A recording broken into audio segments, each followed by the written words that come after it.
Bonjour à tous, bienvenue dans ce nouvel épisode de Brace, la série qui vous permet de souffler sur le chemin de l'inspiration.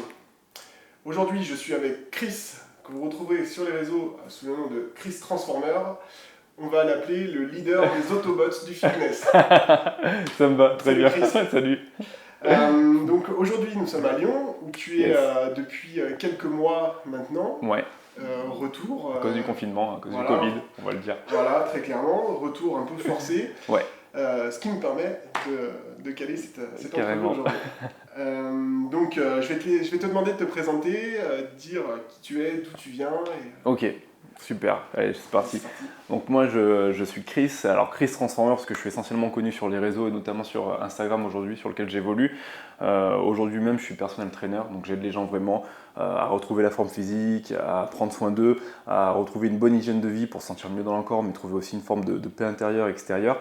Et j'ai eu une grosse évolution parce qu'avant ça j'étais pas du tout dans le fitness, j'ai toujours été hyper passionné du fitness, mais avant ça j'étais dans la comptabilité, donc vraiment rien à voir. Ah j'étais oui, ouais, j'étais à l'opposé. C'était plutôt binaire en fait. Ouais, carrément. Et je l'ai toujours été. Il y a toujours eu une dualité. En fait, j'ai démarré dans la comptabilité. J'ai eu un cursus assez classique où j'ai fait ma licence, ma maîtrise. J'ai fait même mon stage d'expertise comptable. J'étais à KPMG à Lyon quelques années de ça. Et alors, j'en parlerai après. Mais c'est vrai qu'à la base, j'étais vraiment pur compta à 100%. Mais je faisais beaucoup de fitness à côté. J'étais hyper passionné. J'avais même fait de la compétition. Ce qui faisait que j'avais toujours cette dualité entre vraiment... est-ce que je vais rester sur voilà, la compta, sur ce cœur de métier parce que mes parents m'avaient vendu, il y a du débouché, ça paye bien au bout d'un moment, donc c'est une voie sûre, il n'y a pas de chômage à ce niveau-là. Et en même temps, j'étais hyper attiré par le fitness et c'était vraiment une passion. Donc j'ai toujours eu voilà, cette dualité qui fait que, après je vais te parler de l'évolution. Quoi, D'accord. Donc en fait, toi, donc ta première vie, on va dire, a été axée sur la manière, la voie sécurisée C'est ça. qu'on t'a... Ouais, c'était vraiment, j'ai joué la carte de la sécurité. J'ai vraiment écouté mes parents, ce qui a d'une certaine façon a été plutôt cool parce que ça m'a permis de me tester en compta et aujourd'hui ça m'apporte beaucoup d'acquis à ce niveau-là, qui est sur la finance, gestion d'entreprise, même la fiscalité et ça c'est intéressant. Ça m'a permis en plus de pousser vraiment pendant quasiment 8 années. Avec tout le cursus et ça m'a permis de me tester, ça m'a permis aussi de savoir que finalement c'était pas ça que j'avais envie de faire. Donc d'un côté il y a du bon. Donc aujourd'hui je regrette vraiment pas cette expérience. J'aurais pu me dire, j'ai perdu des années de ma vie, 8 ans dans la comptabilité, j'aurais pu commencer avant dans le fitness, c'est dommage. Alors que non, parce que si j'étais pas passé par là, je serais peut-être pas là aujourd'hui. Donc ça c'est plutôt cool. Okay. Mais c'est vrai que j'étais vraiment compta à fond et même avec l'esprit tout carré, tout rentre dans des boîtes. Et j'ai eu un gros développement perso qui s'est fait, donc un gros changement, ce qui m'a aidé à accélérer après sur la voie dans laquelle je suis aujourd'hui. D'accord. Et donc il y a eu le fameux changement. Ouais, complètement. Le déclic. Ouais, il y a eu un sacré déclic. Le déclic, ça a été vraiment, t'as switché un peu, on va dire, tu t'es levé le matin un jour en te disant non mais c'est plus possible et j'arrête là, ou est-ce que ça a été au fur et à mesure un cheminement à te dire bon c'est bien mais ouais, au fur et à mesure et le mais de plus en plus important.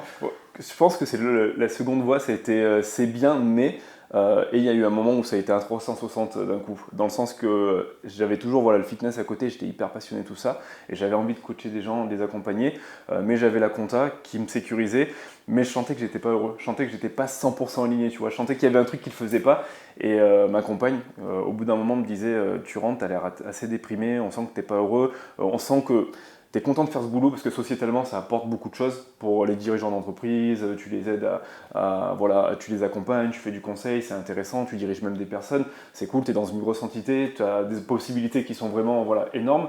Mais il y avait il y avait un manque d'alignement, il y avait un truc qui ne faisait pas, tu vois, j'étais pas heureux. Et à côté, j'étais toujours aussi passionné du fitness que j'avais démarré à 18 ans, j'en faisais toujours à fond, voire même plus. Donc j'avais une routine où je me levais le matin, je partais à 6h, je faisais mon fitness à fond, ce qui me permettait d'être bien sur ma journée de travail. Si je faisais pas ça, limite, j'étais pas... Tu vois, le jour où tu n'avais pas cette partie fitness, ouais, limite, je me sentais un peu...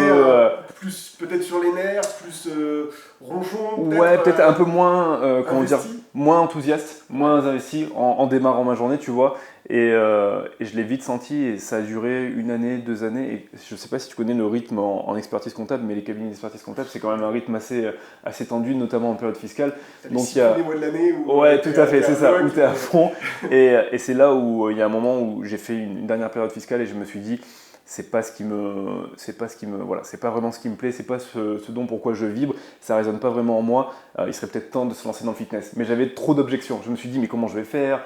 C'est un autre cœur de métier. Même si je connaissais bien, que j'étais expérimenté, que j'étais passionné, je me suis dit, après, je vais être à mon compte. Il y a beaucoup, tu vois, d'objections et je me freinais énormément. Ce qui m'a aidé, c'est que j'ai eu ma compagne, en fait, qui elle aussi fait un virage à 360, qui était directrice de laboratoire et qui du jour au lendemain s'est lancée sur les réseaux aussi, mais elle encore plus rapidement que moi. Et j'ai eu un exemple en fait devant moi. Si tu veux, je me suis dit waouh, elle se lance. Elle était là et elle t'a inspiré sur cette voie. Complètement. Et elle a fait la chose un an avant moi. C'est-à-dire que du jour au lendemain, alors elle avait fait un burn-out, ce qui fait que c'était quasiment fini pour elle au niveau de son job. Et elle s'est dit, bon, faut que je fasse une reconversion, il faut que je fasse quelque chose qui me plaît. Mais c'est vrai qu'elle a un tempérament vraiment de feu, elle envoie, donc elle agit très vite. Et donc elle est vite passée à l'action, parce qu'on était dans des périodes assez similaires. Et en fait, un an avant, elle s'est mise à son compte sur les réseaux, tout ça. Donc elle s'est lancée au début sur tout ce qui était détox. Et c'est là où j'ai vu sa transition. Mais j'ai vu que ça fonctionnait pour elle et j'ai vu qu'en plus elle était à la maison, qu'elle avait aussi du temps libre, qu'elle avait amélioré sa qualité de vie mais qu'elle était beaucoup plus épanouie. Et moi j'étais toujours un petit peu dans mon truc, avec tes reins, avec mes objections. C'est ça, complètement. Okay. Et j'étais avec toutes ces objections et je me suis dit, bon, il y a Chris, il y a un moment où il faut que tu le fasses. Et en plus, on commençait à être un peu désalignés au niveau de notre couple. Parce que tu en as un qui est à la maison, qui est un peu plus cool, tout ça, mais aussi qui est entrepreneur, donc qui voit les choses différemment. Et moi, j'étais plus dans le cursus salarié, métro, boulot, dodo, tu vois. Voilà, et puis l'épanouissement, toi, tu voyais qu'elle était plus épanouie que... Complètement. Donc, ouais, ça a été... Toi, par contre, il n'y a pas eu... parce que c'est vrai que j'en fais partie, des personnes qui ont eu droit à leur petit burn-out et qui switchent de vie complète. Mais toi, tu n'as pas eu cet aspect-là. Toi, tu n'étais pas arrivé à un point de rupture. J'ai pas eu ce point de rupture, mais j'étais pas loin, je contrôlais bien. Alors là où je contrôlais bien, c'est que j'ai toujours fait passer ma vie quand même presque perso avant mon boulot, même quand j'étais à KPMG. C'est-à-dire que par exemple, j'avais beau être cadre, quand j'avais envie de finir à 18h et partir, je le faisais, tu vois. Donc ça, j'ai toujours mis un point d'exclamation, un point d'honneur à ce niveau-là. Tu avais des barrières, voilà, complètement. Que tu t'imposais pour ton bien-être. Complètement, ce qui m'a sauvé et j'ai bien fait de le faire. Mais toutefois, je sentais qu'il y avait quand même, j'étais pas épanoui. Et c'est au bout d'un certain temps, en plus avec les projets de couple, parce qu'on s'est dit, bon, ça serait bien si on voyage tout ça. Et là, je me suis dit, bon, c'est compliqué. Si on voulait partir en Australie, vivre un moment. Donc là, il fallait que je repasse les diplômes là-bas. Et en plus, peut-être passer des diplômes dans un métier qui me plaisait pas. Là, je commençais à avoir trop de raisons pour stopper ce que je faisais actuellement, pour faire quelque chose de nouveau et me mettre pourquoi pas dans le fitness et en plus en ligne pour pouvoir voyager. En plus le fitness, que tu sois en France, en Australie ou à Bali, ou ça reste le fitness c'est complètement. Okay. Et donc dans cette aventure, toi, comment tes proches l'ont vécu? Est-ce que tu as eu des objections? Est-ce que tu as eu des bâtons dans les roues? Alors c'est ça qui est assez drôle, dans le sens que à la base, c'est mon père qui est dans la comptabilité, parce qu'il est directeur financier, et ma mère n'est pas du tout dans la comptabilité, mais c'est elle qui m'a poussé. Fait comme ton père, tout ça, c'est intéressant. Et j'ai eu peur de lui annoncer qu'au bout de tant d'années d'études et tant d'années d'expérience, j'arrêtais, je passais à autre chose. En gros, t'arrivais en haut. Complètement, là, c'est ça. En fait, non, en fait. C'est ça. Et sur le moment, je me suis dit comment je vais lui annoncer tout ça. Donc j'ai un peu procrastiné le truc, quoi. Je me suis dit, bon, je vais attendre et on va attendre. Sauf que j'avais Chloé à côté, ma conjointe, qui me disait, mais de toute façon, Chris, dis-lui, parce que je veux dire, c'est ton choix et si t'es bien comme ça, tu sens que tu vas être plus épanoui, elle peut que être d'accord avec ça. Et en fait, c'est ce qui s'est passé au début, j'avais beaucoup peur. Et un jour, je lui ai annoncé, je lui ai fait comprendre que j'étais pas forcément heureux, mais qu'en plus, alors j'ai joué sur la corde, en plus là, je vais pouvoir être entrepreneur, être hyper passionné, donc je vais gagner plus, hein, donc t'inquiète pas, tout ça, j'ai voulu la rassurer, tu vois. Et ce qu'il a fait, et en fait, ma mère a carrément accepté la chose, mon père, lui, a carrément accepté. Il s'est dit, bon, si c'est ça, je comprends tout à fait, parce qu'en plus, lui, il est dans un contact depuis 20 ans, et il me dit, tu vois, je commence à en avoir marre, donc si je peux bientôt changer aussi, donc lui, il a carrément compris le truc. D'accord, il a dit, tu mets moins de temps pour moi pour comprendre. Ouais, voilà, complètement. Donc il a même été content pour moi, tu vois, il trouve ça cool. Et ma mère a carrément accepté le truc et m'a même poussé, et aujourd'hui est contente que je sois dans un truc où je suis complètement aligné. Oui, et puis carrément aujourd'hui, heureux, il te voit beaucoup plus épanoui, peut-être que ce que tu l'étais Rien à voir. tes chiffres, quoi. C'est ça. Avant, finalement, j'étais plus, je dirais, j'étais moins mobile, j'étais un peu moins enthousiaste, moins passionné, même, je dirais, un peu plus gris. Et là, ils ont vu un Chris ces dernières années qui a voyagé, qui a bougé un petit peu de partout, qui a lancé son business, qui est épanoui, qui est plus passionné. Donc là, automatiquement, ils se sont dit, bon, il y a un bon match. Donc il nous a confirmé qu'en effet, il avait fait le bon choix, quoi. Ok. Yes. Cool. Dans ce changement, donc, tu nous as parlé de ta compagne Ouais. qui t'a montré l'exemple, mais Ouais. quelles sont les autres personnes qui t'ont inspiré, qui t'ont un peu aussi montré le chemin vers l'épanouissement de cette vie, on va dire aussi de nomade digital Ouais. que vous avez adopté? Alors, je pense qu'il y a eu deux types de personnes. Il y avait des personnes qui étaient justement déjà placées sur les réseaux sociaux et qui étaient déjà dans le fitness et qui en vivaient, donc qui étaient déjà dans le digital. Mais c'était des grosses pointures, des personnes comme Steve Cook. C'est un mec qui doit avoir 2 millions de personnes, mais qui vit du fitness et qui est juste en ligne. Et je me suis dit, si ce gars le fait, pourquoi pas moi? Ça peut aussi fonctionner. Et j'ai eu un autre groupe de personnes qui étaient des amis plus proches, qui étaient sur Lyon et qui sont une bande d'entrepreneurs en fait, mais beaucoup dans le digital, dans le marketing, et qui ont pour mission justement d'aider des personnes comme moi et toi à se lancer sur les réseaux et à vivre de leur passion. Donc j'avais, on va dire, j'ai eu une opportunité, de la chance d'avoir un ami qui était carrément dedans et qui en plus avant moi avait lancé déjà un mec dans le fitness sur les réseaux. Donc, et j'ai pu en plus bosser avec lui derrière pour pas te cacher. Donc il y a eu un bon alignement, on va dire, qui fait que j'ai pu derrière même bosser avec lui. Mais c'est lui un jour qui m'a dit, mais Chris, t'es passionné de ça, franchement, ça nous prend pas de temps, on fait telle ou telle chose, on le met en place, on lance, tu vois comment ça fonctionne, et puis on peut que améliorer. Donc lui m'a poussé et il m'a conforté, il a soulevé une objection qui était la peur de devenir entrepreneur, me mettre dans le fitness et à faire un switch du jour au lendemain en fait. Parce que c'est vrai que je suis parti de KPMG, j'ai démissionné, quoi. J'ai même pas pris de rupture conventionnelle, je suis parti... Ouais. Ça a été assez raide. Ouais, donc en fait, tu t'es senti, t'as été accompagné. Ouais. Et en fait, on peut le dire aussi, c'est que l'investissement, quand tu travailles sur le web, il n'est pas énorme. Il n'est pas significatif, c'est ça. T'as ton compte Instagram, t'as un site web. C'est ça. T'as peu de chances de... Tu perds pas grand-chose. C'est pas comme si demain tu ouvres une boucherie, t'as des locaux et tu dois... T'as des charges, fixes importantes. Là, t'as que du variable, très peu de charges. Et là, j'avais un exemple devant moi. J'avais un de mes meilleurs amis sur Lyon qui était dans le marketing et qui pouvait en plus potentiellement bien m'aider. Et puis, j'avais cette passion que j'avais envie de vivre à fond, quoi. Donc, j'avais suffisamment au bout d'un moment de certitude pour me dire je rentre dedans, parce que c'est vrai que j'ai besoin de certitude avant de démarrer quelque chose, sinon je le fais pas. Et là, il y en avait trop, donc je me suis dit allez, c'est le moment de le faire. Je fonce. Okay, génial. Là, maintenant, ça fait combien de temps que tu as switché? Ça fait bien 2 ans et demi. Ouais, facilement.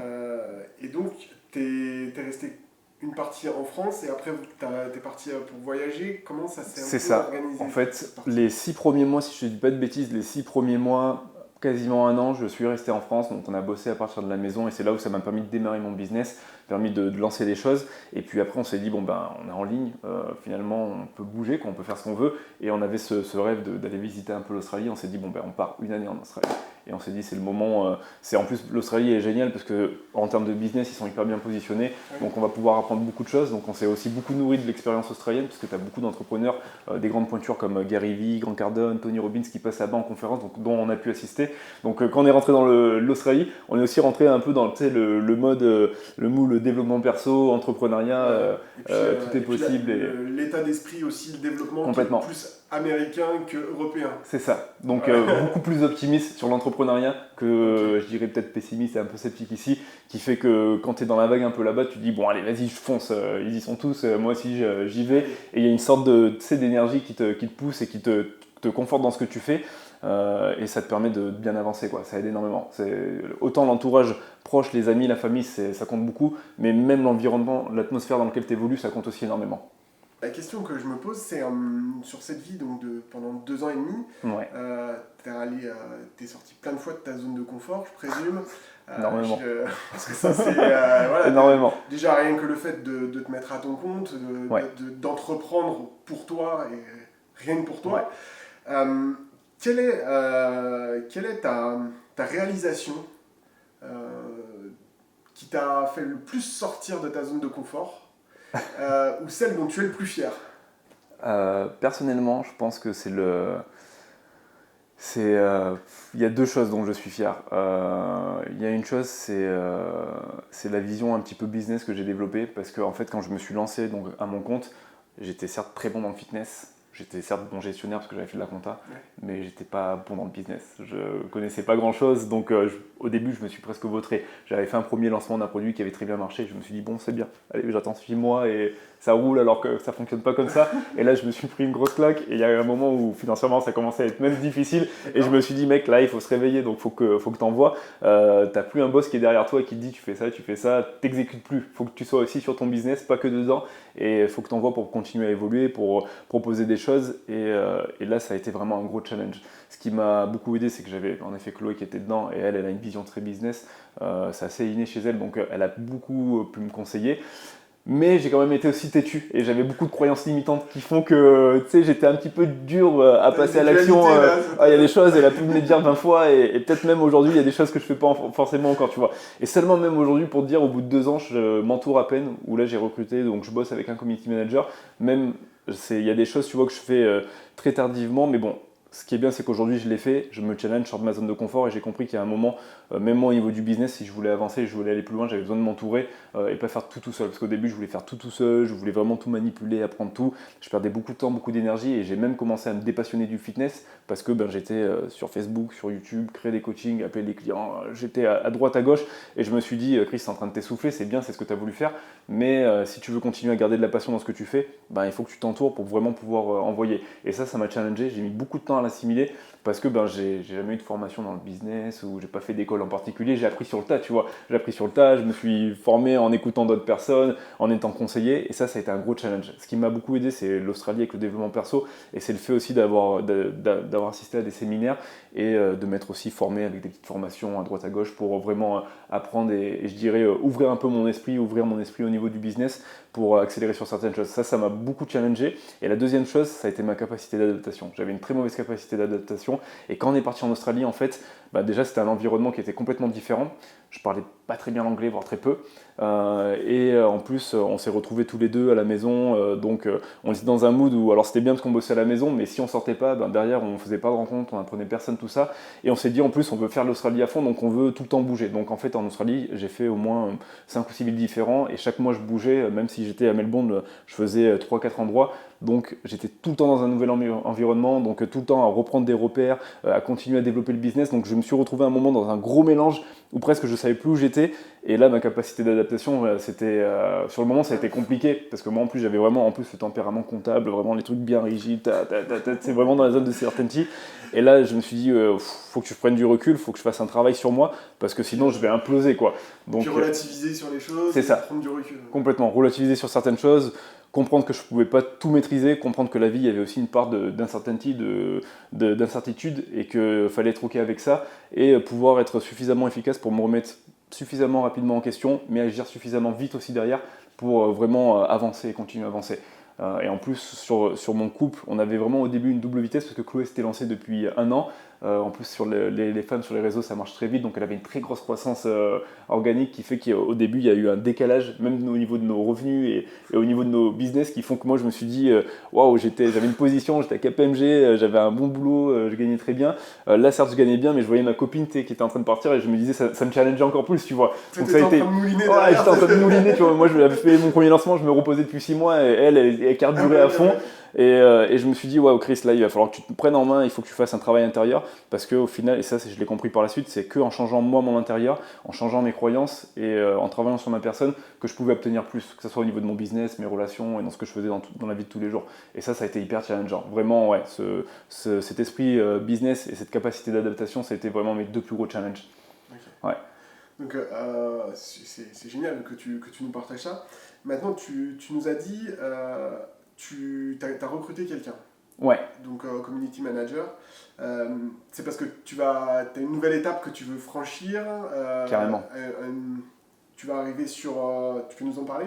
Complètement. Alors recruter, c'est un grand mot parce qu'en fait aujourd'hui, j'ai décidé de collaborer avec une community manager qui est freelance et je lui ai dit, alors là la première étape c'est je lui délègue 40 à 50 heures de ce que je fais habituellement sur les réseaux, qui va être par exemple poster, répondre aux commentaires, mettre des belles images, des stories, faire la veille sur Facebook, YouTube, avoir des forces de proposition en termes de création de contenu.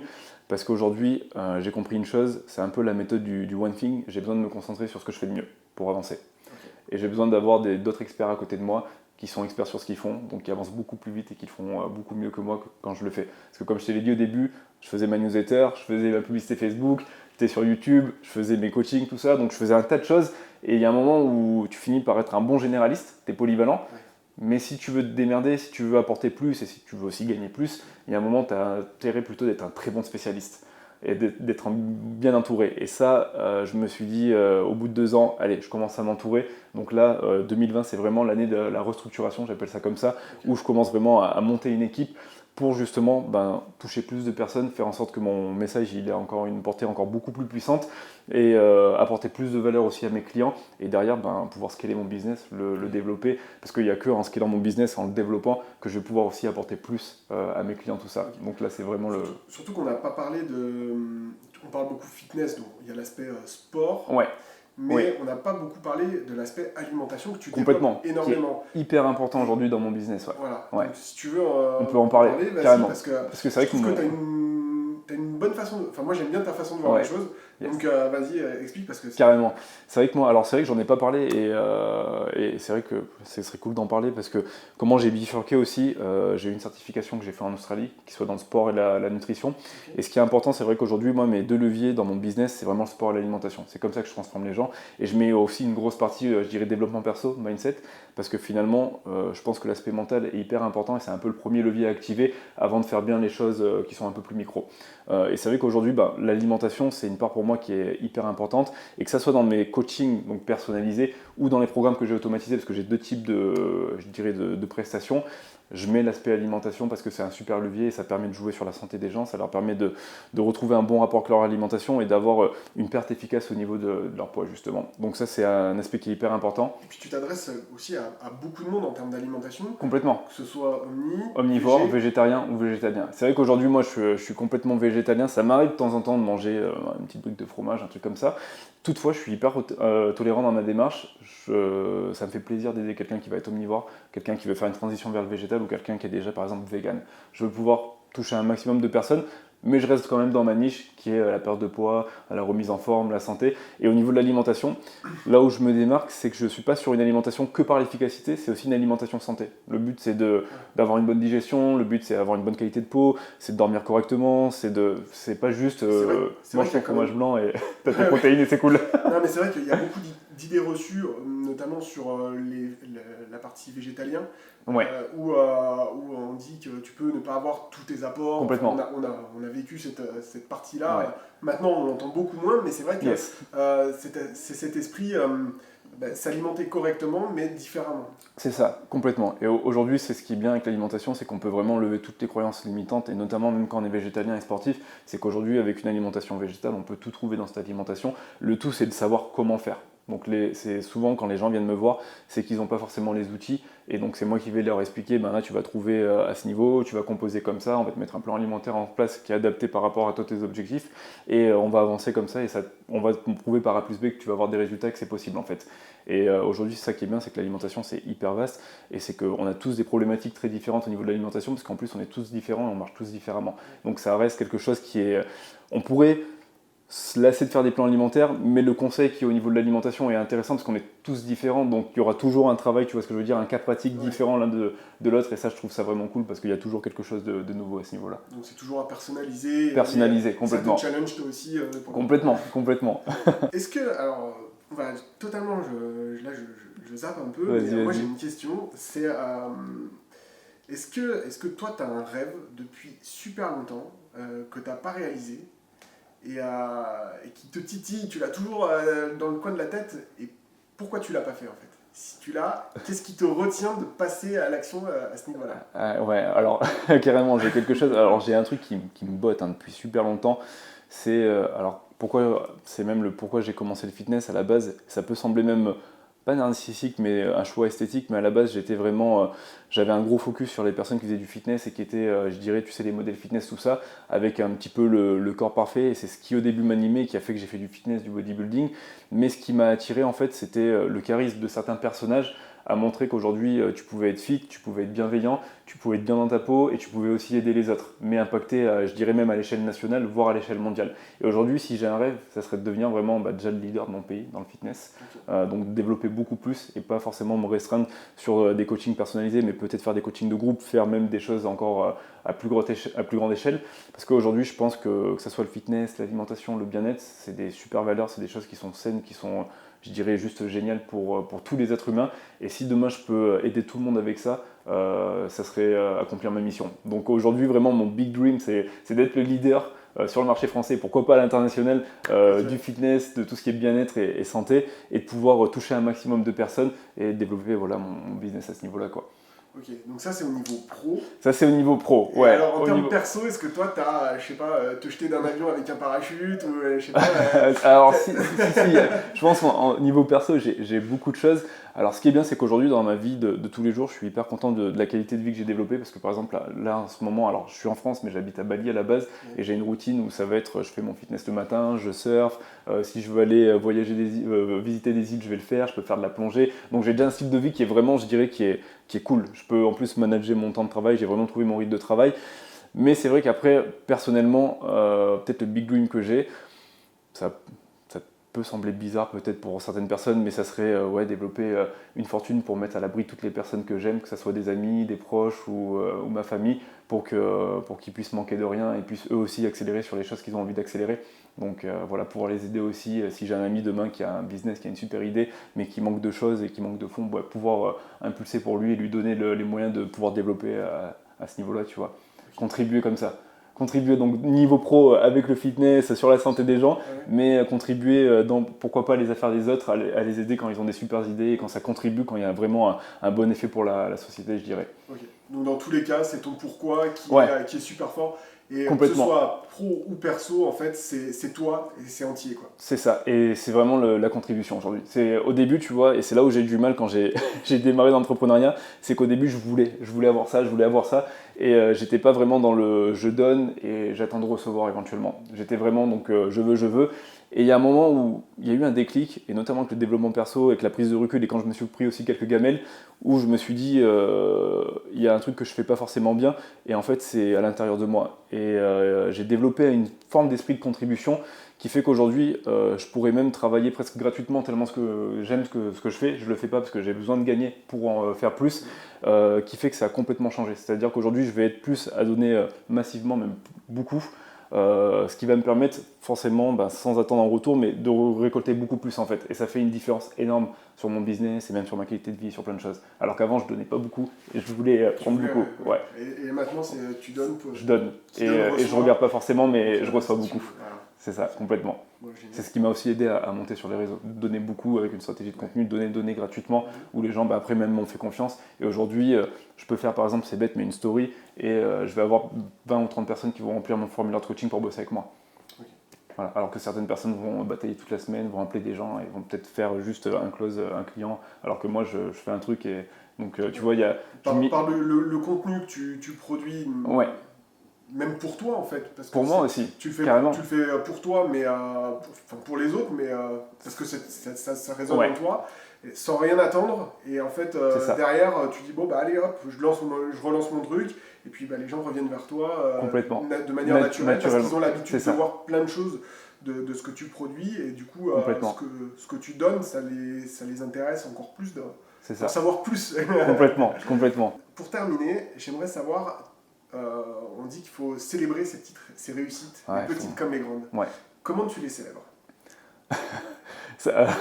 Alors c'est une bonne question. Alors ça peut être, franchement, ça va être très simple, mais une petite réussite, par exemple, demain je suis sur un de mes tunnels de vente et je suis arrivé à le terminer, il fonctionne, derrière je fais des ventes et je vois que ça fonctionne. Je vais peut-être me faire une danse de la joie, tu vois, je vais mettre de la musique, je vais danser, je vais faire con à la maison, je vais embêter Chloé un moment. Et je peux mettre une musique et bouger dans tous les sens, tu vois. On termine et on la joie de Chris. Allez, vas-y. Ça peut être ça, comme ça peut être j'ai un resto avec les amis et allez les gars, j'ai une bonne nouvelle, il s'est passé ça cette semaine, je vous invite quoi, ça me fait plaisir. Okay. Et on n'en parle plus quoi, c'est cool. C'est moi qui régale. Ouais, c'est moi qui régale. C'est ça, ouais. Bon. Ça peut être, et je pense que tu vois, c'est bien que tu me poses cette question. On a tendance à pas le faire et c'est hyper important. C'est hyper important de le faire et pour chaque étape, pour chaque petite victoire, que ce soit personnelle ou pro, c'est important de le faire Ça parce permet que de les ancrer, en fait. c'est des encres après. Tu C'est te rappelles. t'as la joie d'avoir réussi, et Ouais. t'as le bonheur d'avoir célébré. Complètement. Et en fait, c'est encore plus motivant et ça te donne encore plus de punch pour la suite. C'est ça, pour la suite. Et quand, par la suite, tu rencontres des difficultés, tu te rappelles de ces petites joies, de ces petits moments de gratitude qui t'ont fait du bien, et c'est des forces en fait, c'est des forces qui te permettent de continuer à avancer. Alors que quand tu célèbres rien et que des fois tu te prends des gros échecs, tu as l'impression de te retrouver sans rien, et c'est là où tu peux être un peu dans la fatalité et te dire bon, bah, je baisse les bras, alors qu'en réalité, tu as besoin de cet échec, mais tu as aussi besoin de ces petites victoires qui te rappellent pourquoi tu es là, qu'est-ce que tu as fait avant pour arriver là, et que c'est pas fini. C'est pas traîner que les casseroles, c'est aussi avoir en tête les bonnes choses qui te motivent. Complètement, hyper important. Ouais. Ok, génial. Eh bien écoutez, on vous montre la danse de la joie de Chris juste après. On vous souhaite une bonne journée, à très bientôt. Et merci à très bientôt, merci à toi Anthony. C'était top, salut. Ciao. Bon, ça y est, Chris est chaud, il va célébrer la fin de l'interview. C'est parti.